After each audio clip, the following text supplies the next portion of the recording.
Our first question is whether you support Israel's goal to completely destroy Hamas.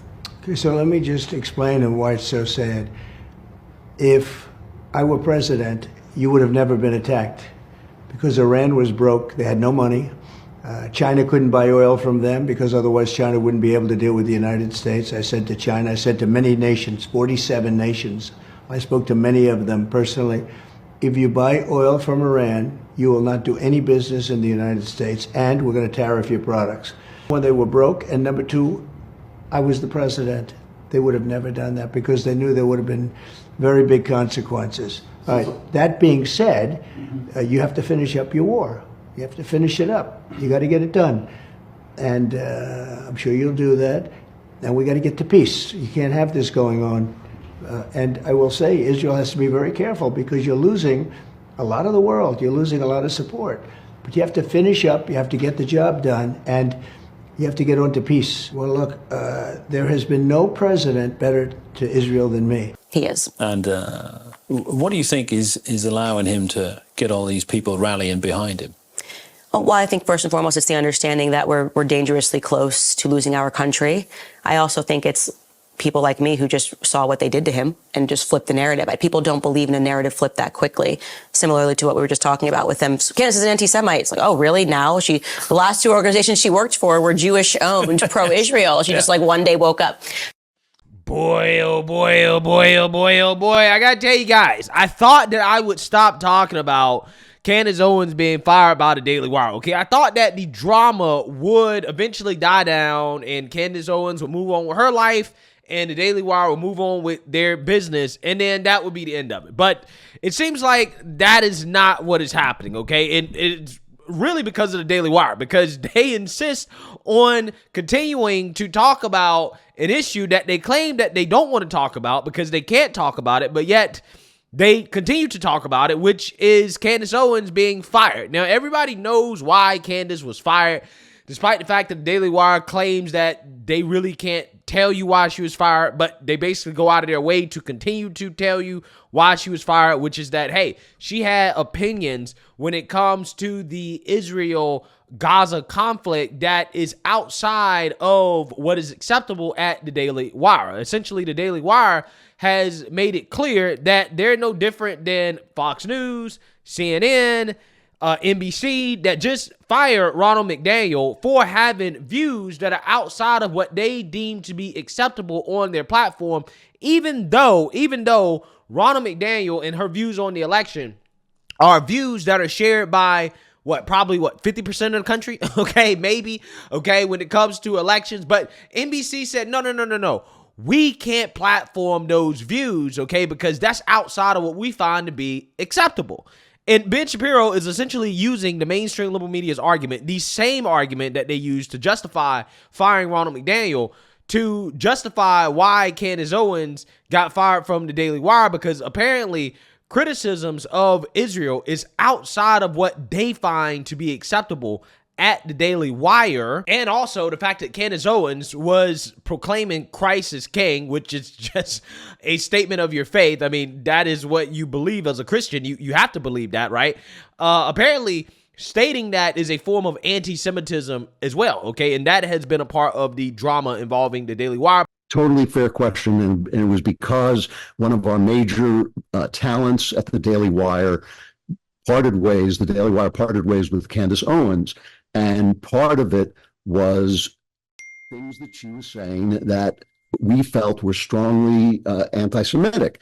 And she was doing it in such a way that it was kind of hard to pin down. So I was trying to show where these things happen. So, for instance, she retweeted a tweet accusing a Jewish guy of being drunk on Christian blood, which is, of course, an ancient slander against the Jews, that they eat Christian children. But again, Ben Shapiro spoke on this, even though apparently they're not supposed to really be speaking on it, but he's talking about it anyways. All right, so let's do the elephant in the room for just a moment, because I saw you this week on Piers Morgan. He asked you repeatedly about Candace. You repeatedly basically said, I won't talk about that. I'll say that here too. Yeah, and that's fine. And, you know, it's interesting because we all sort of came up together to different extents, and we've all done a million things together in public events and networks and all of those things. it seems to me that at this moment, she's now a free agent. She happened to end up on Locals, which I created, and we're a platform, not a publisher that you guys are. Can you at least talk to just sort of where it's at now? She's not with you. She's free. She's free to do whatever she wants to do, to be wherever she wants to be. To a certain extent, I think that there's been a reaction on the right to the excesses of the left. So because what the left did is they said that the Overton window ought to be closed so tight that no one can get inside the Overton window. Basically, if you're to the right of Hillary Clinton, you can't be allowed inside Welcome the Overton to my window. world, yes, brother. exactly. And not just with regard to platforms, but with regard to publishers. So, for example, this week, NBC News deciding that Ronna McDaniel was too much for them. Ronna McDaniel can't work at NBC News. The sacred halls of NBC News must not be sullied by the former head of the RNC. Jen Psaki, however, can have a show on MSNBC despite being the press secretary for the White House 5 seconds ago. Right? The right's response to that is, I think, correct to say you guys have shut the Overton window too tight. But I think some elements of the right have basically said there is no Overton window. The Overton window should be completely exploded with regard not just to platforms, with which I kind of agree, but with regard to publishers. So NBC News not only has an obligation to hire Ronna McDaniel, NBC News has the obligation to hire Alex Jones, for example. Right, I which don't think just that's makes true. no sense at a business level beyond free speech. I mean, there's a reason that networks exist. Right, they have comprises a series, editorial yeah. positions. Yeah. Daily Wire has a very strong editorial position on a wide variety of issues. And by the way, I should say that there are a lot of people who are suggesting this is about disagreements over Israel. I mean, I can safely say it is not about disagreements over Israel to the extent that, without reference to Candace at all here, Matt Walsh has taken the position that America ought not be involved in the Middle East at all. Matt Walsh's position, so far as I understand it, and I've talked to him about it, is that Israel, in a conflict between Israel and Hamas, Israel is obviously a more moral party than the genocidal terrorist group Hamas, but also it's very far away. He doesn't care and it doesn't involve America. That's just a pure isolationist position. I disagree with it. I think it's wrong. I think that it's short-sighted. But again, he's on our platform. That is well within the range of acceptable discourse at the Daily Wire. So, the notion that you have to mirror my exact perspectives on what Israel is doing in Gaza is obviously not true. Yeah, so you seen that, you heard that, okay?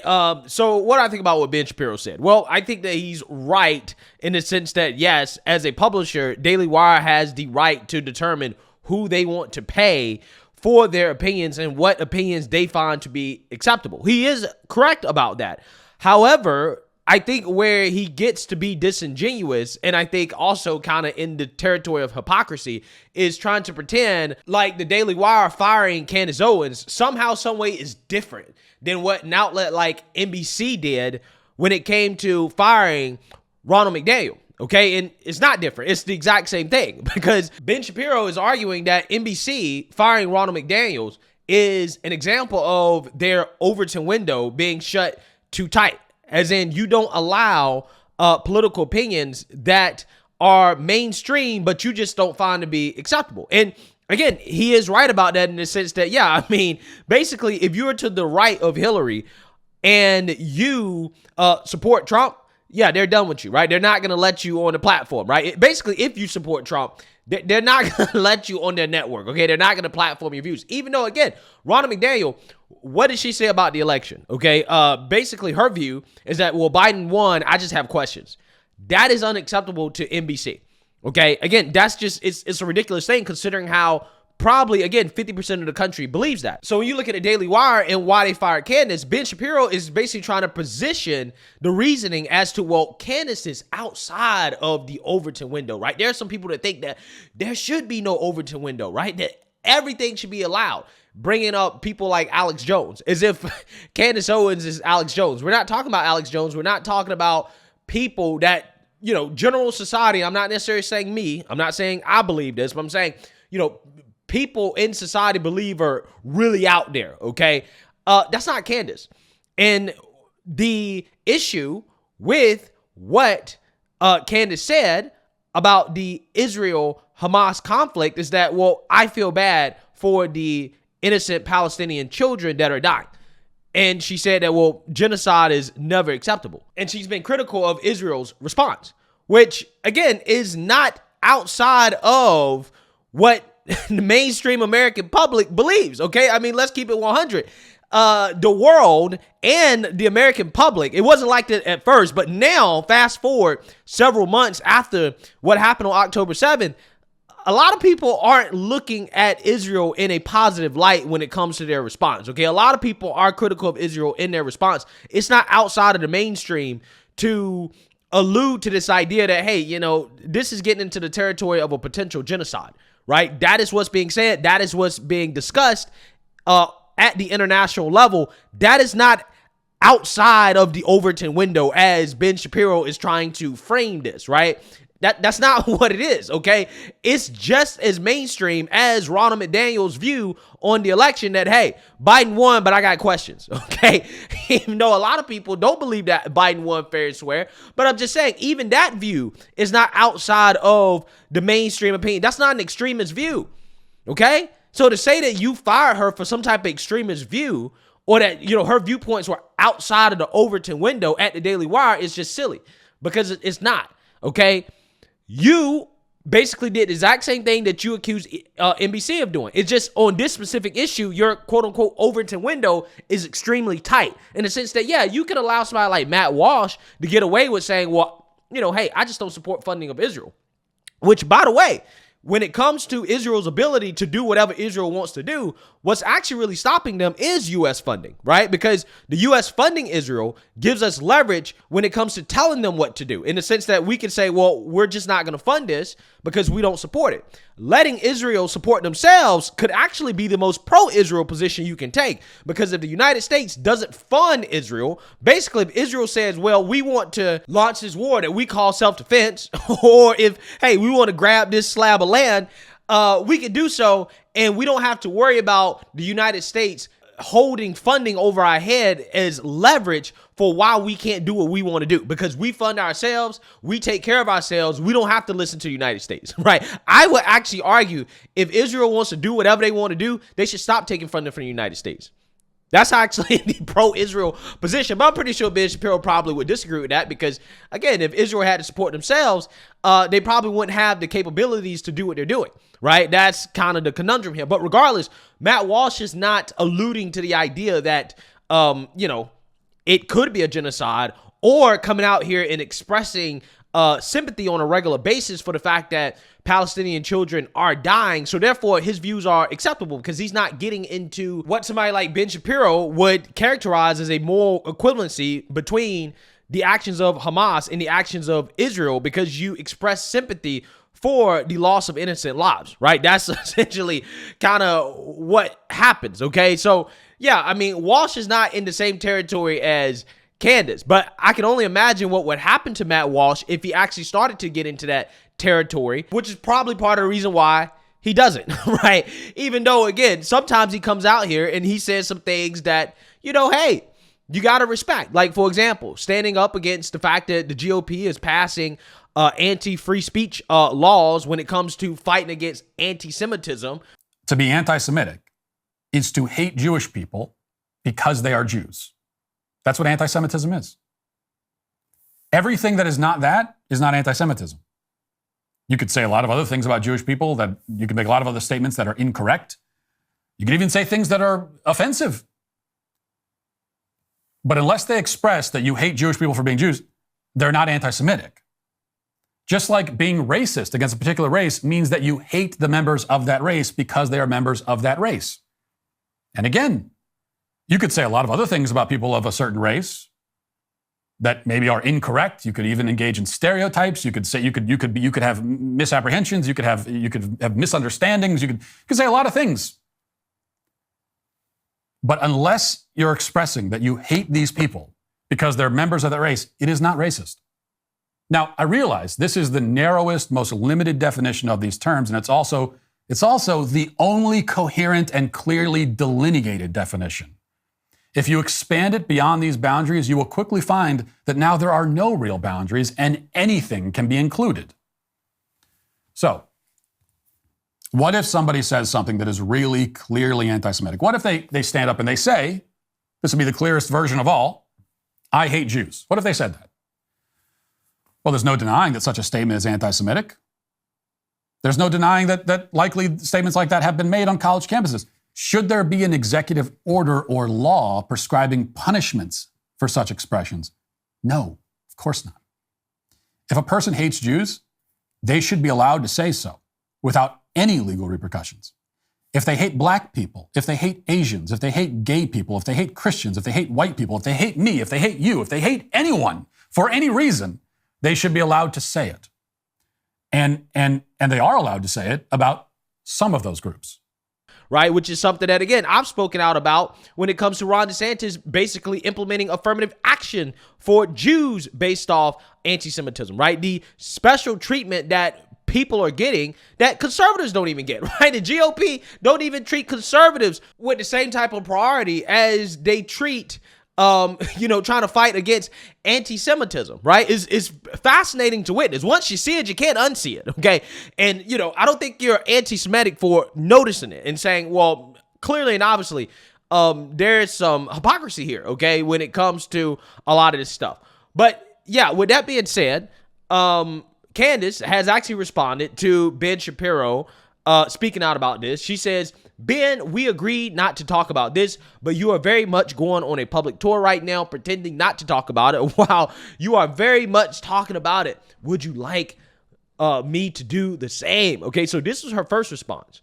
Okay, and then she issued another response after emails leaked from censored men over what allegedly was a town hall, impromptu town hall that took place at the Daily Wire in an attempt to smear Candace Owens as an anti-Semite in order to justify her firing. So let's read here. It says, this was an email sent to employees at the Daily Wire informing them of the impromptu town hall Jeremy Boeing, CEO, had organized. Employees were told not to bring cell phones to the meeting and that independent contractors would not be allowed to attend. At the town hall, Daily Wire leadership attempted to smear Owens as an anti-Semite in front of their employees to justify her firing. Okay, so as you can see here are the emails. Leave your cell phones at your desk. And again, Candace responded to this saying, I was not aware of this. Maybe me and Joe Rogan should get together and talk about it while pretending we're not talking about it. Now, again, here's the thing. If Candace goes on Joe Rogan's show, probably not going to be good, okay? Actually, considering how Joe Rogan seems to be chiming in on this issue as well, too, and seems to be taking Candace's side on this. Take a look. I want to know what she was fired for. Because was it criticism of Israel? Did she show that Edward Snowden video that he put up on Twitter that shows them drone bombing those kids those men, I should say, unarmed people that were walking towards the rubble that clearly weren't causing any danger to anybody? Yeah, right. They just bombed them. Yeah, no, it's your duty. It's just like for Biden or whoever you like, you're supposed to cover up for them. Because the whole thing is like they were always saying they're only targeting Hamas and everybody else is a casualty. Well, if those guys are just unarmed civilians and they're walking alone, that's what they appear to be. Dresden. And you just blast them from the sky with robots. This is the tragedy of war. Yeah, this is insane. And no one knows what to think now, because if you can't talk about that, if you can't say that's real, then you're saying that genocide is okay as long as we're doing it. And that is what we're saying. And if you're saying that from a perspective of someone who literally went through the Holocaust, or your people, your tribe, went through the fucking Holocaust, and now you're willing to do it? I hope the irony's not lost on you. It's so nuts. It's so hard to imagine that someone where a culture, like a country was like officially founded in, what, 47? 48. 48? Okay, officially founded. So that's so recent. and you guys are willing to do what was done to you that led you to believe that you needed to start your own country? You're willing to do that at least on a small scale in Gaza. Like, there's nothing left. If you see the videos, let's see some recent footage of Gaza. Yeah, so you see that, you heard that. I don't think that this is going to end well for the Daily Wire, right? I really don't, okay? I personally just feel like the Daily Wire made a huge mistake, and as time continues to move on, the fact that they are continuing to talk about it, right? They are engaging in the conversation of, insinuating that Christ is king is anti-Semitic. Ben Shapiro is coming out here and trying to do mental gymnastics to try to pretend like what the Daily Wire did isn't any different than what the mainstream liberal media does. I just don't think that they're making the right moves here, right? I personally think they're digging themselves in a deeper and deeper and deeper hole, because as an organization that has built their brand off of free speech, I'm not saying that they can't decide who they want to be a voice of their company, right? Who they want to platform, who they want to pay as a publisher, okay? I'm not saying they can't, but again, this Candace Owens firing makes it so that your claims of being any different than the people that you're fighting against. Because again, we know that the Daily Wire was very critical of Disney, okay, for getting rid of Gina Carano. Okay, I mean, they in fact hired her. Their whole brand is literally kind of based off of this idea that, hey, you know, we believe in the fact that these mainstream brands, these big publishers, we believe that our opinions should be included, right? Our opinions are not out of bounds, right? That they should be a part of mainstream political discourse, okay? And we're anti-cancel culture while at the same time canceling one of your own for having an opinion that you see as out of bounds or outside of mainstream discourse, even though it is very much in bounds of mainstream discourse. Again, it's just not a good look, man. It's just really not.